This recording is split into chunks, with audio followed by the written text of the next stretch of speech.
What's up, guys? In this video I'm going to show you my way of fixing those pesky holes from putting a license plate on the front of your vehicle.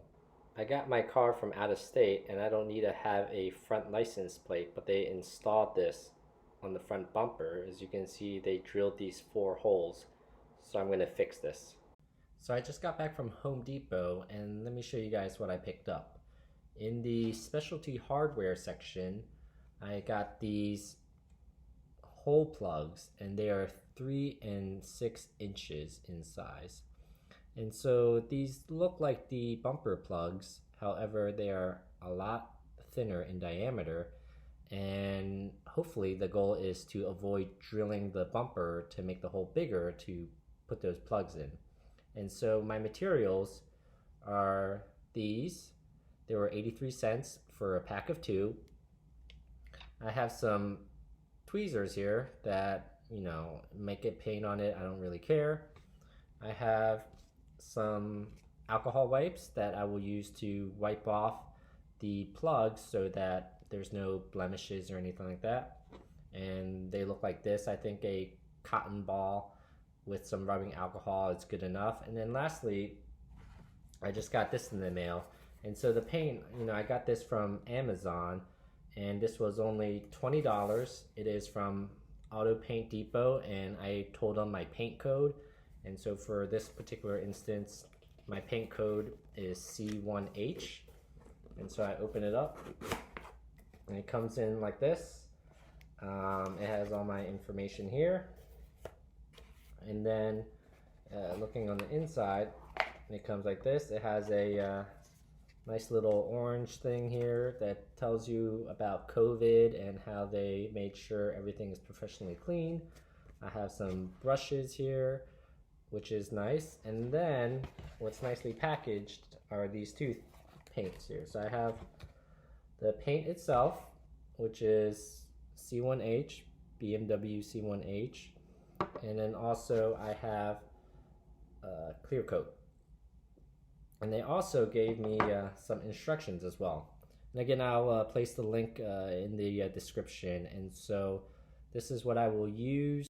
Okay, so I went ahead and took it out of the packaging and I secured it in place with the tweezers. And you can put a rubber band around there like that.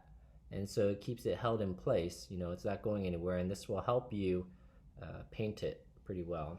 And next, I have my alcohol wipe here, and then I'm just gonna clean off the top there and get whatever residue or dirt or dust, because you don't want it having bumps when you apply the coat.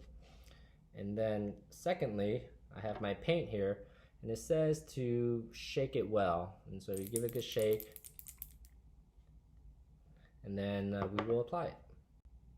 So I have the paint outside of the container like so, and it's like a nail polish, and you want to wipe off the excess on the side of the container here. And then basically, I'll zoom in here, it's just one good swipe across the top. And I try to make it as even as possible because I'm gonna do multiple coats here. And so you want to try to do one good swipe here. And as you can see, I'm having some difficulty. And so, you try to get it as even as possible. And keep in mind, I'm going to do multiple coats, probably 3 coats. And so they say to wait 10 to 20 minutes in between to let it dry and then to apply another coat. And so that's what I'm going to do. I'll let this sit for 10 to 20 minutes, reapply another coat, let it sit, reapply another coat, let it sit, and then we'll go on with the clear coat. So it's been a few hours now. I've put 3 coats of the color on, and I am now going to put the clear coat on, and I'm going to do 3 coats of clear coat just like the instructions said, and then I'm going to let it sit overnight, and then I will install it tomorrow. And so this is the clear coat right here. Same thing with the color. You just take it out. It's actually a pretty pungent smell. I actually was having a little headache doing this, so make sure you're in a well ventilated area. And again, just show you here. Just apply a thin coat.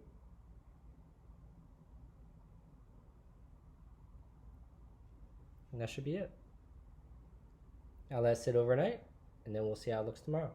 So I'm all done with the painting of those plugs, and as you can see, I'm trying to insert it into those screw holes in the bumper, but the screw holes are too small, so I need to dilate it a little bit.